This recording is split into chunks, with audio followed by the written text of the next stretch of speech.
जैसे को तैसा पंचतंत्र की कहानी।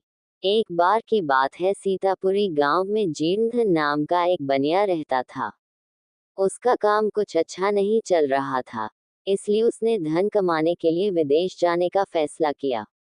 उसके पास कुछ ज्यादा पैसे या कोई कीमती वस्तु नहीं थी, सिर्फ उसके पास एक लोहे का तराजू थी। उसने वो तराजू साहूकार को धरोहर के रूप में दे दिया और बदले में कुछ रुपए ले लिए। जीर्णधन ने साहूकार से कहा कि वह विदेश से लौटकर अपना उधार चुकाकर तराजू वापस ले लेगा। जब 2 साल बाद वह विदेश से लौटा, तो उसने साहूकार से अपना तराजू वापस मांगा। साहूकार बोला कि वो तराजू तो चूहों ने खा लिया। जीर्णधन समझ गया कि साहूकार की नीयत खराब हो गई है और वह तराजू वापस करना नहीं चाहता। तभी जीर्णधन के दिमाग में एक चाल सूझी। उसने साहूकार से कहा कि कोई बात नहीं, अगर तराजू चूहों ने खा लिया है, तो इसमें तुम्हारी कोई गलती नहीं है। सारी गलती उन चूहों की है। थोड़ी देर बाद उसने साहूकार से कहा कि दोस्त, मैं नदी में नहाने जा रहा हूँ। तुम अपने बेटे धनदेव को भी मेरे साथ भेज दो, वो भी मेरे साथ नहा आएगा। साहूकार जीर्णधन के व्यवहार से बहुत खुश था, इसलिए उसने जीर्णधन को सज्जन पुरुष जानकर अपने बेटे को उसके साथ नहाने के लिए नदी पर भेज दिया।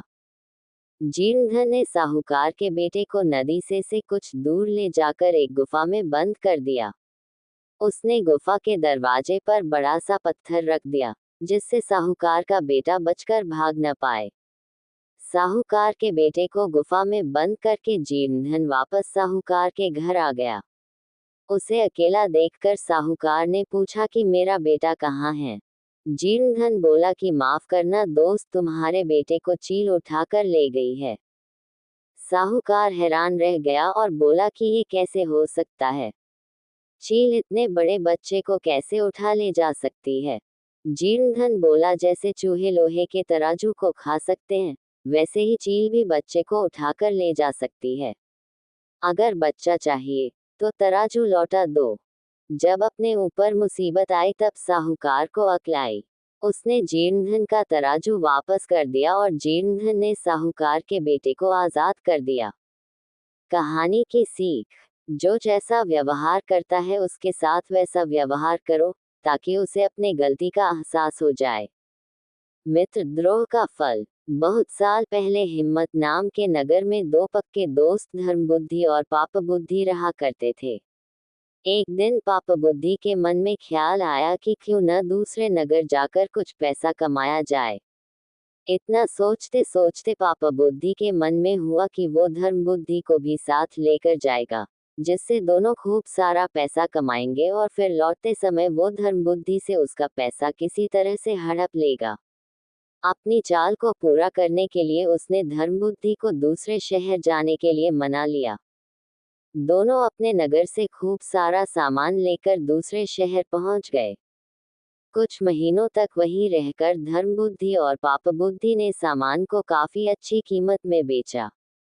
जब दोनों ने अच्छी खासी रकम इकट्ठा कर ली, तो दोनों एक दिन अपने नगर की ओर लौटने लगे।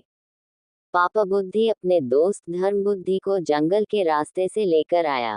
रास्ते पर चलते चलते पापबुद्धि ने धर्मबुद्धि से कहा, मित्र देखो, अगर हम अपने नगर इतना सारा धन लेकर जाते हैं, तो समस्या हो सकती है।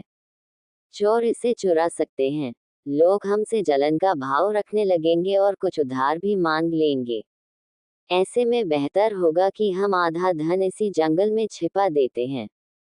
धर्मबुद्धि ने पापबुद्धि की बातों पर यकीन करके धन को छुपाने के लिए हाँ कर दी। पापबुद्धि ने गड्ढा खोदकर धन को जंगल में एक पेड़ के पास छिपा दिया। फिर कुछ दिनों बाद बिना अपने दोस्त को बताए पापबुद्धि मौका देखकर अकेले सारा धन उस जंगल से लेकर आ गया। समय बीतता गया और एक दिन धर्मबुद्धि को पैसे की जरूरत पड़ी, तो धर्मबुद्धि सीधे अपने मित्र पापबुद्धि के पास गया और कहने लगा, मुझे पैसों की जरूरत है, जंगल से पैसे निकाल कर ले आते हैं। पापबुद्धि राजी हो गया और दोनों जंगल की ओर निकल गए। जैसे ही धर्मबुद्धि ने गड्ढा खोदा, तो वहां पैसा न देखकर चौंक गया। इतने में ही पापबुद्धि ने शोर मचाना शुरू कर दिया और धर्मबुद्धि पर चोरी का आरोप लगाया। हो हल्ला होने के बाद पापबुद्धि न्यायालय पहुंचा। न्यायाधीश ने सारा मामला सुना तो सच्चाई का पता लगाने के लिए अपनी दिव्य शक्ति से परीक्षा लेने का निर्णय लिया। इसके बाद न्यायाधीश ने दोनों को आग में हाथ डालने का आदेश दिया। चतुर पापबुद्धि ने कहा, अग्नि में हाथ डालने की कोई जरूरत नहीं है, खुदवन देव मेरी सच्चाई की गवाही देंगे। न्यायाधीश ने उसकी बात मान ली। धूर्त पापबुद्धि पास के ही एक सूखे पेड़ में छिप गया। जैसे ही न्यायाधीश ने वन देवता से पूछा कि आखिर धन की चोरी किसने की तो जंगल से आवाज आई, धर्मबुद्धि ने चोरी की है। इतना सुनते ही धर्मबुद्धि ने जिस पेड़ की तरफ से आवाज आई, उसी पेड़ को आग के हवाले कर दिया। आग लगते ही पेड़ से चिल्लाते हुए पापबुद्धि बाहर निकला और झुलसी हालात में सारा सच बयां कर दिया। सच्चाई का पता चलते ही न्यायाधीश ने पापबुद्धि को फांसी की सजा सुना दी और धर्मबुद्धि को उसके पैसे दिलवा दिए।